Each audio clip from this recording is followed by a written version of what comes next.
Hi, my name is Sarah Dorenzo, and I'm going to explore concepts of access with you. The overall theme of this video is access as an act of perception, and is based on Tanya Chaikovsky's book, The Questions of Access, Disability, Space, and Meaning. This video is going to explore access through concepts of disability, space, and embodiment. So, when I say disability, know that it's a knotted term, and it can be defined a variety of ways, through different approaches and lenses. For now, I will put forth a generic definition of disability, but this is going to be one I challenge and push you to challenge throughout this course. Disability is most often and commonly defined and perceived in mainstream society as a physical or mental characteristic, labeled or perceived as impairment or dysfunction.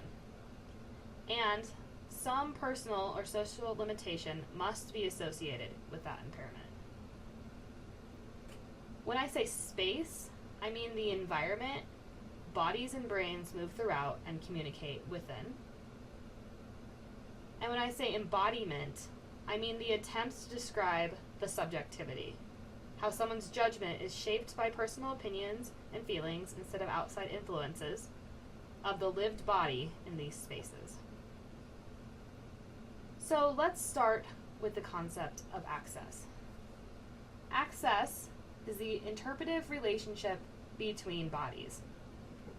This can be seen as a negotiation between spaces and bodies.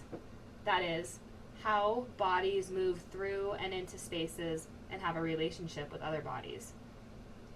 We see this two ways: a physical space, like a building, say a restaurant, or a social space, say the situation within, like where people meet and talk about their day. Let's explore more about how access and participation are tied together.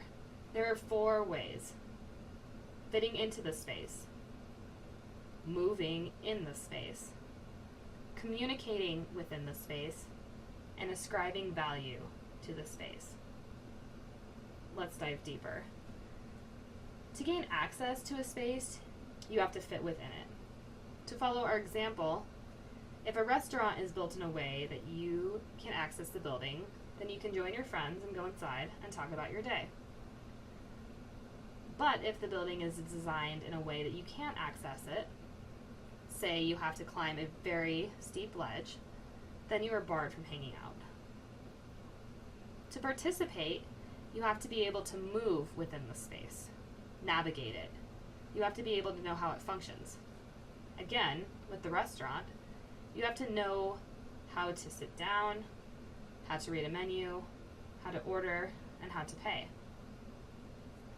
In order to participate, you also have to know how to communicate. What is the language? How do people understand you? How are you able to talk with others? Finally, there's a value within the space ascribed to those who are able to participate, fit, and move within it. Those who are not able to are left out. Therefore, we can see how access is tied to participation. Access often is seen as privilege then. Only some bodies can fit into the spaces that we create. Therefore, let's think about the creation of spaces. You might be wondering, why would a restaurant be built on a tall ledge that only some people who are skilled enough to climb can eat there? The same question can be asked of all spaces. Why are buildings created only with stairs? Why do some classes demand only written papers instead of other learning styles? Why don't all videos have subtitles? Why don't we create spaces that include the most people and their abilities to maximize participation? If we remove the barriers from these situations, is an individual's disability still impactful or relevant?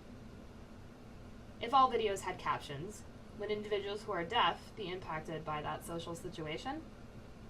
Or would the removal of that barrier also eliminate the disability? Let's move back out to a grander view again and think about structures. Created using Powtoon.